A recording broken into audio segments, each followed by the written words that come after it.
My parents disowned me for refusing to quit college for my siblings. Years later they begged me for help, but I toppled their dark plot with one move. I've always known that my parents didn't care about me as much as they did about Liam or Sarah.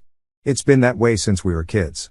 But for some reason, I never expected them to just cut me off like that. I mean, who disowns their own kid just because they want to stay in college? But here we are. So let me break this down. I'm in my second year of university. It's not some Ivy League school like Liam got into, but it's a good state university, and I worked hard as hell to get there. I'm doing fine, nothing spectacular, but I'm passing, and I've got some friends, which is more than I ever had in high school. Things were going all right for the first semester, but then the second semester started, and everything went to crap. It was one of those Saturdays where I'd been in my room all morning, just doing schoolwork and catching up on some Netflix. I hadn't even thought about what my parents were up to because, they don't really care what I'm doing anyway. Around lunchtime, they call me downstairs like it's some kind of emergency family meeting. I walk down and I'm thinking, oh, maybe they're finally going to ask me about how school's going or, I don't know, show some interest in my life. Yeah, right. I sit down on the couch, and my dad starts talking. He's using that lawyer voice he's got, the one where he sounds all reasonable, but you can tell he's just manipulating the conversation. He's like, Maya, we've been thinking about your future. We want to talk to you about something important. And in my head, I'm like, okay, maybe they've got some advice about internships or something. Nope. My dad goes, we've decided that it would be best for you to take a break from college. I swear my brain froze for a second. I literally didn't understand what he was saying. I asked him, what do you mean, take a break? And my mom jumps in with this fake sympathetic tone, you've been doing okay, honey, but we think it's time you start contributing more to the family. Liam is starting law school soon, and we need to make sure Sarah's future is secure too. That's when it hit me. They wanted me to quit school and get a job to help pay for Liam's law school and Sarah's college fund. No joke. They didn't even try to sugarcoat it. My own parents were asking me to give up my education, something I've been busting my ass for, so they could support Liam and Sarah. Like, what the actual hell? I just sat there staring at them, trying to process it. Are you serious? I asked. My dad, still in that damn lawyer voice, goes, this is a practical solution, Maya. College hasn't been working out as well for you as we hoped. We think it's better if you start working full-time and contribute to the household. You can always go back to school later. Go back later, like it's that easy. I couldn't believe what I was hearing. I tried to explain that I was doing fine in school, that I had plans for my future, but they weren't having it. My mom, always the queen of passive-aggressive insults, says, not everyone is cut out for higher education, Maya. There's no shame in honest work. At that point, I couldn't hold it in anymore.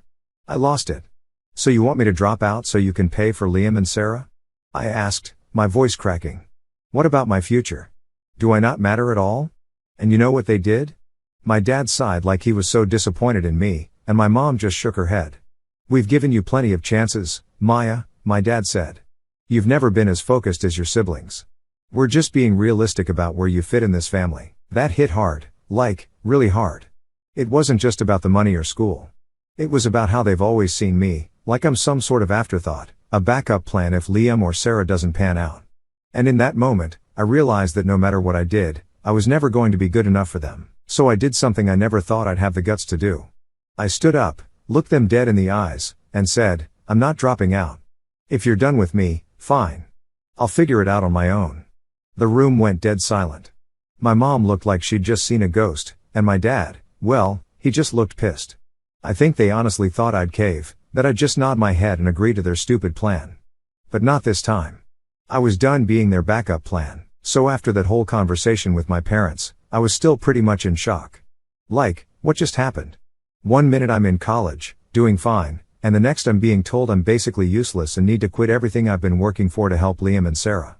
It was like a slap to the face, but at the same time, I kind of wasn't surprised. This was just how it always was with them.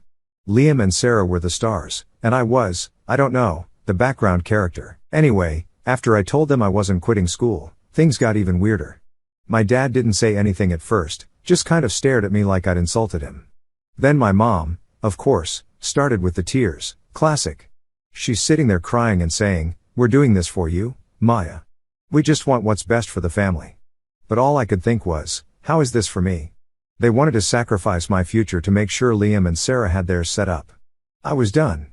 I'd had enough of their guilt trips and their constant favoritism. So I told them flat out, I'm not quitting school. If that's what you want from me, I'll just leave. I expected more yelling, more tears, maybe even a fight, but instead, my mom just kept crying, and my dad muttered something about, you'll regret this decision. But they didn't try to stop me. It's like they didn't even care if I left or stayed. I went upstairs and grabbed my old suitcase, the one we used to take on family vacations. I hadn't used it in years. It felt weird pulling it out, like I was packing for a trip, but this time I wasn't sure when or if I'd be coming back.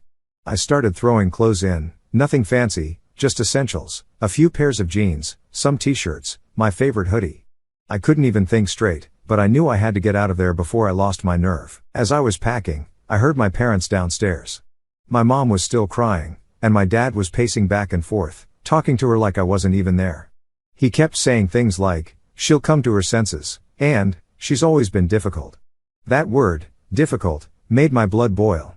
It was like they didn't even see me as a person, just a problem to be fixed. It took everything in me not to scream at them. Instead, I just kept packing. I grabbed my laptop, a few notebooks, and the sketchbook I'd been working on. Art's always been my escape, and I figured I'd need it now more than ever. I threw everything into the suitcase and zipped it up. It was heavy as hell, but I didn't care. I was ready to go. The hardest part was walking down the stairs. I could feel my legs shaking, and my stomach was in knots, but I knew I had to do this. My parents were still in the living room, acting like I wasn't even there. My mom had stopped crying and was just sitting there, staring blankly at the wall, while my dad was scrolling through his phone, probably pretending to be busy with work stuff. Typical. I stood there for a second, waiting for one of them to say something, to try and stop me, but they didn't. They didn't even look up. It was like I didn't exist to them anymore. So I grabbed my suitcase, opened the front door, and walked out. The door clicked shut behind me, and that was it. I was gone. I didn't have a plan. I didn't even know where I was going. I just started walking. My heart was racing, and I could feel the weight of everything hitting me all at once. I was officially on my own. No family, no home, just me and my suitcase. I must have walked for miles before I realized I had nowhere to go. I pulled out my phone and texted my friend Sarah. We weren't super close, but she'd always been there when I needed someone to talk to. I told her what happened, and within minutes, she texted back, come crash at my place. We'll figure it out. Relief washed over me. At least I had somewhere to go for the night. I grabbed an Uber to Sarah's apartment, and when I got there, she hugged me like I was a lost puppy. She didn't even ask for details right away, just let me dump my stuff in her spare room and collapse on the couch. It was the first time I'd felt safe in hours. We didn't talk much that night. I was too tired, and she didn't push. We just ordered pizza and watched some trashy reality show on Netflix until I passed out on the couch. The next few days were a blur. I couldn't stop replaying everything in my head, my parents asking me to quit school, the way they acted like it wasn't a big deal, the fact that they didn't even try to stop me from leaving. It was like I'd never really been part of their lives at all, but the longer I stayed at Sarah's, the clearer things became. I realized that, yeah, it sucked to leave home like that, but it was also the first time in forever that I felt like I was in control of my own life. No more bending over backward to please my parents. No more trying to fit into the mold they'd made for me. I could actually live for myself. I spent the next week figuring things out. I called my academic advisor, explained the situation, and she was amazing.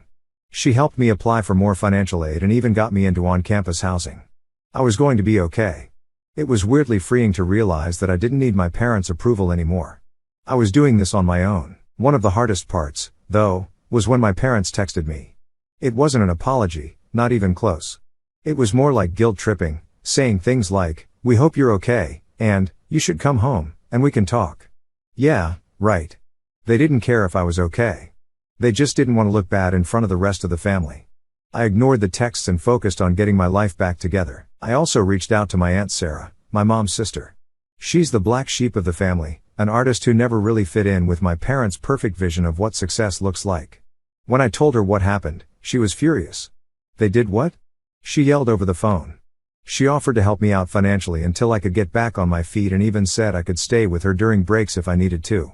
It was the first time in days that I didn't feel completely alone. By the end of that week, I'd moved into my dorm, and I was starting to feel like maybe, just maybe, I'd be okay. I was scared as hell, don't get me wrong, but there was also this weird sense of freedom. For the first time in my life, I wasn't living under my parents' shadow. I could finally breathe. I've been living in my dorm for a while now, just trying to get used to everything. Honestly, it felt strange at first. I'd go to class, come back to my tiny room, and just sit there sometimes. No yelling parents, no guilt trips, just silence. It was a weird feeling, but at the same time, I was getting used to it. I started making friends at school, and my part-time job at the library was actually kind of nice, quiet, lots of time to think. Anyway, one day out of nowhere, I get a text from Liam. Yeah, that Liam, the golden boy who could do no wrong. I hadn't heard from him since I left, and honestly, I wasn't expecting to. I figured he'd side with my parents like always, pretend like nothing was wrong, and keep being the perfect son. So when I saw his name pop up on my phone, I didn't even know if I wanted to respond. But curiosity got the best of me. The message was simple: can we meet up? I want to talk. No explanation, no apology, just that. I debated ignoring it, but part of me needed to hear what he had to say. So after thinking about it for a while, I texted him back and told him we could meet at this little coffee shop halfway between my campus and his law school. At least if things got awkward, I could bail easily. When I walked in, I spotted him immediately. He looked different, like, not his usual polished, perfect self. His hair was kind of messy, and his clothes weren't as sharp as they usually were. He even looked a little tired. For a second, I almost didn't recognize him. This wasn't the Liam I grew up with, the guy who always had everything together. It kind of threw me off. We sat down, ordered some coffee, and there was this awkward silence for a bit. I wasn't sure what to say, and I could tell he was struggling too. Finally, he broke the ice. "I'm sorry," he said, just like that, no build-up, no excuses, just an apology. I raised an eyebrow. "For what, exactly?" I asked, trying to keep my voice steady. I wasn't about to let him off the hook that easily. "For everything, I guess," he continued, looking down at his coffee. "For not saying anything when you left. For not sticking up for you all these years. I don't know. I've always known how messed up it was, how they treated you, but it was easier to just go along with it." Hearing him admit that kind of hit me harder than I expected. I didn't know what to say. I'd always assumed Liam was clueless, that he was just the golden child who never noticed the way our parents treated me. But to hear him say he knew, that he chose to stay silent, that stung. "So what changed?" I finally asked, still trying to wrap my head around the fact that he was actually apologizing. "Why are you telling me this now?" He let out a sigh and ran a hand through his messy hair. "I don't know, Maya. When you stood up to them, it made me realize how messed up things really are. I always knew, but I didn't want to admit it. You know, I was comfortable. I was the favorite. Why would I want to mess that up?" I nodded slowly, trying to take it all in. "So what do you want from me? Forgiveness?" "No," he said quickly. "I'm not asking for that. I just wanted to talk. I wanted you to know that I get it now. And I'm quitting law school." That was the real shocker, Liam quitting law school. The golden child, the future lawyer of the family. It didn't make sense. "Wait, what? You're quitting? Since when?" He looked me straight in the eye for the first time since we sat down. "Yeah. I've been miserable for months. I never even wanted to be a lawyer. You know, that was all Mom and Dad's idea. I've been faking it this whole time because I didn't want to disappoint them. But seeing you leave and actually do something for yourself, it made me realize I can't keep living like this." I was speechless. This was the same guy who never wavered, who always seemed so sure of himself. To hear him admit that he'd been miserable, that he was only doing what our parents wanted, it just blew my mind. "So what are you going to do?" I asked, still processing everything. He leaned back in his chair and smiled for the first time. "I'm going to be a teacher. That's what I've always wanted to do. I just never thought it was an option. But I'm done trying to live up to their expectations. I'm applying to an education program next semester." I didn't know whether to be happy for him or angry. Part of me was still pissed that he'd stayed silent all those years, that he never once stood up for me.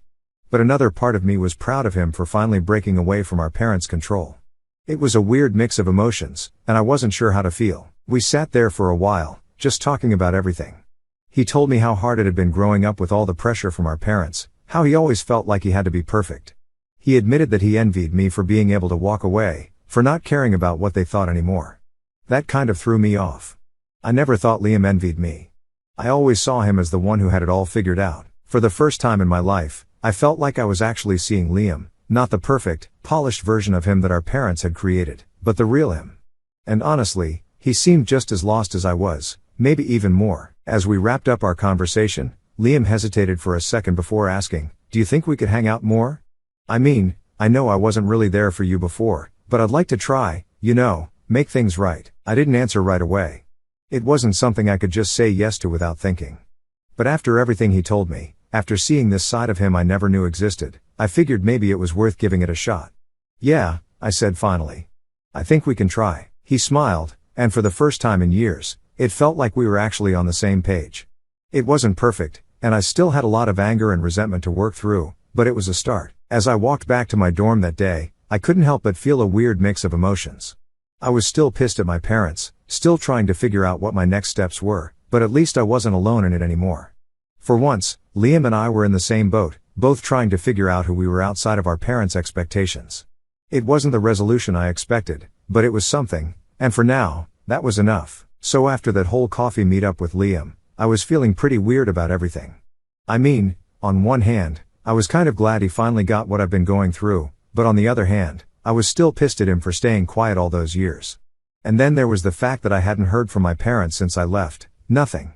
It was like I just didn't exist to them anymore, which was honestly the most messed up part of it all. That is, until I got a message from my mom. It wasn't anything heartfelt or apologetic, though. It was more like a guilt trip disguised as concern. Typical. The text popped up one evening while I was sitting in my dorm room, trying to focus on some assignments. My phone buzzed, and there it was from my mom. Maya, we've been thinking about you. We hope you're doing okay. Please come home. We miss you. Yeah, sure they missed me. They missed having someone to boss around. At first, I wasn't even going to respond, but something about that message just rubbed me the wrong way. It was like they were pretending nothing had happened, like they didn't kick me out because I wouldn't quit school for Liam and Sarah. I sat there staring at my phone, debating whether to even bother replying, but then before I knew it, my fingers were typing. You guys miss me? Really? You didn't seem to care when you asked me to drop out and pay for Liam and Sarah's future. What's changed now? I sent it before I could second guess myself. There was no way I was letting them get away with acting like the past few months didn't happen. I wasn't going to just crawl back and pretend like everything was fine, because it wasn't. About an hour later, my phone buzzed again. This time it was a longer message. My dad had jumped in, of course. He wrote, Maya, that's not fair. We were trying to make the best decision for the family. We've always done what we thought was right for all of you, and sometimes that means making hard choices. But you've always been part of this family. It's not too late to come back and talk. I couldn't believe what I was reading. Hard choices for the family? What about me? It wasn't like I was asking for anything special, just a chance to have my own future. But here they were, making it sound like I was the one being unreasonable. It made my blood boil. I wanted to throw my phone across the room, but instead, I took a deep breath and typed out another message. You know what's not fair? Being treated like I don't matter. Being asked to give up everything for Liam and Sarah. I'm doing fine now, and I don't need you guys trying to guilt me into coming back just because you feel bad. You made your choice. I made mine. It took a few minutes, but my dad responded again, and this time he didn't hold back. You're being selfish, Maya. We raised you, gave you everything you needed, and this is how you repay us, by abandoning your family when things get tough? I expected better from you, but I guess you've always been difficult. There it was again, difficult. That word they've always used to describe me when I didn't fit into their perfect little plans. Like, sorry I wasn't the star athlete or the beauty pageant winner or whatever they wanted me to be. I was done with that word, done with their guilt trips. I didn't reply. I couldn't. I didn't have the energy to argue with them anymore. The next few days were quiet. I didn't hear from them again, and honestly, I was relieved. But then things got even worse. A few of my relatives, my aunt, my grandma, even a cousin, started texting me out of the blue. Turns out my parents had been talking to them, probably to paint me as the villain who abandoned the family. My aunt's message was the worst. She said something like, Maya, you need to apologize to your parents. They're heartbroken over this. You're tearing the family apart. I wanted to scream. How was I tearing the family apart? All I did was stand up for myself for once. It's not like I asked them to choose between me and Liam or Sarah. They did that all on their own. And now I was the bad guy. At this point, I knew I needed some backup. I called Aunt Sarah, the only family member who actually understood what I was going through. When I told her what had been happening, she didn't even hesitate. Your parents are full of it, Maya, she said straight up. They're trying to control you because they're losing their grip. Don't fall for it. You're doing great on your own, and they just can't stand it. Hearing her say that made me feel a lot better.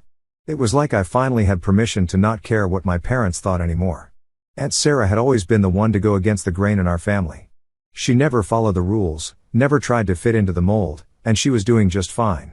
Maybe it was time I started following her lead. But then, just when I thought things were calming down, I got another message from my parents.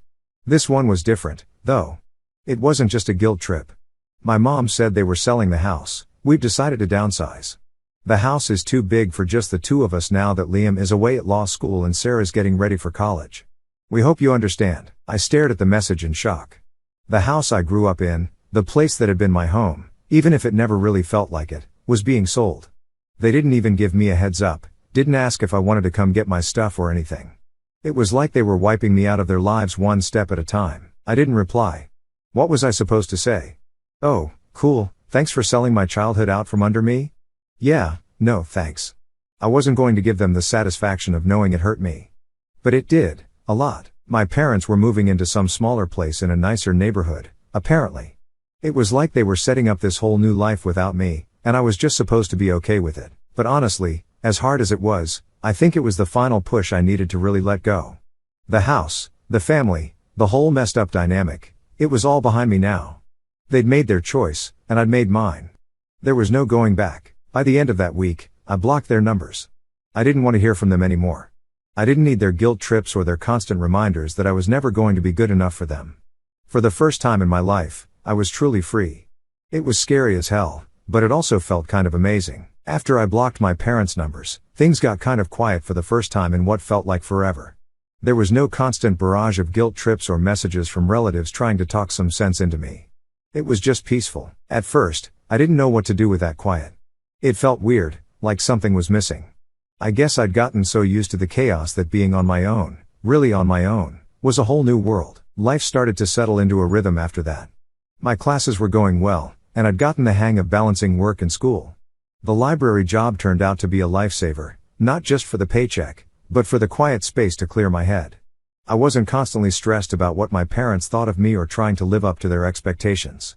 I was just living. But then, out of nowhere, I get another message.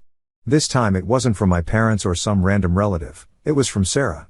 Yeah, my little sister, who had basically been the perfect princess her whole life, the one who always got the best of everything, from mom's constant attention to the nicest birthday parties.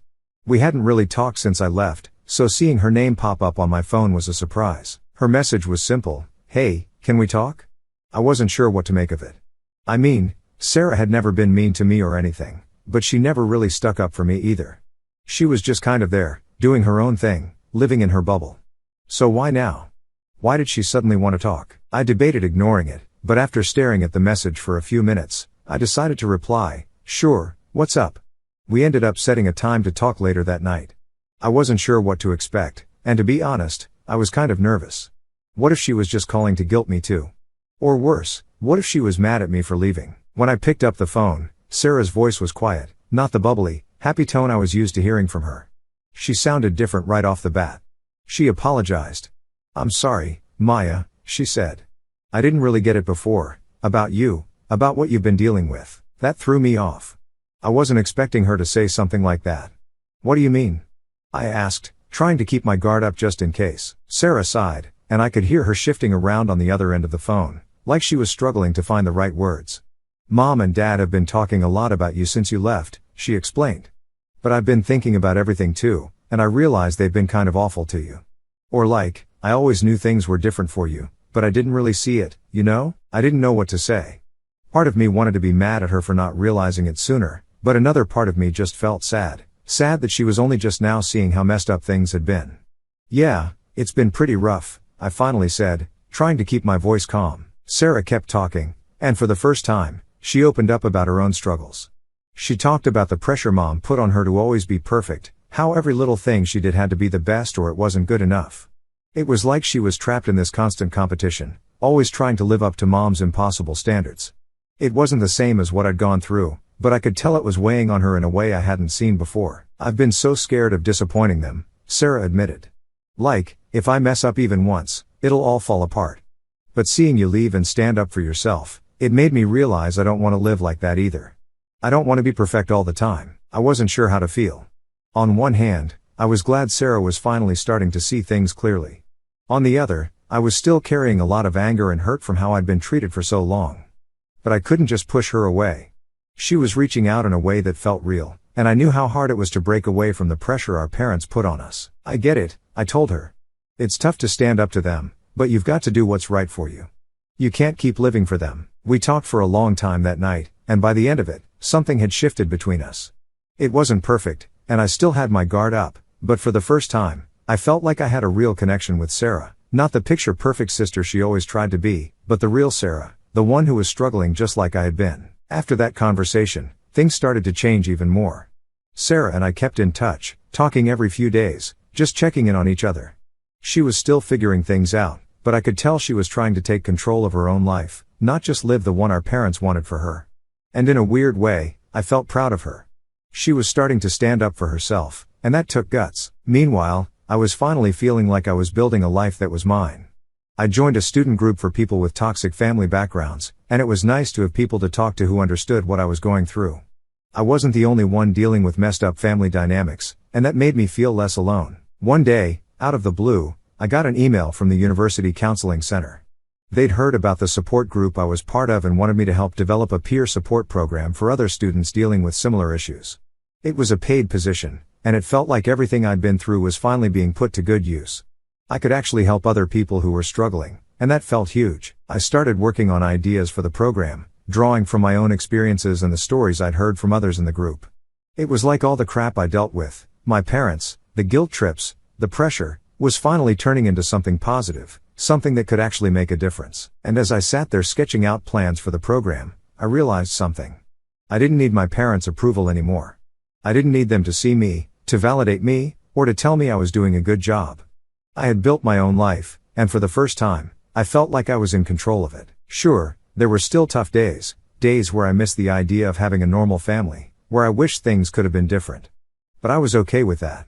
I was learning how to be okay with myself, and that was something my parents could never take away from me.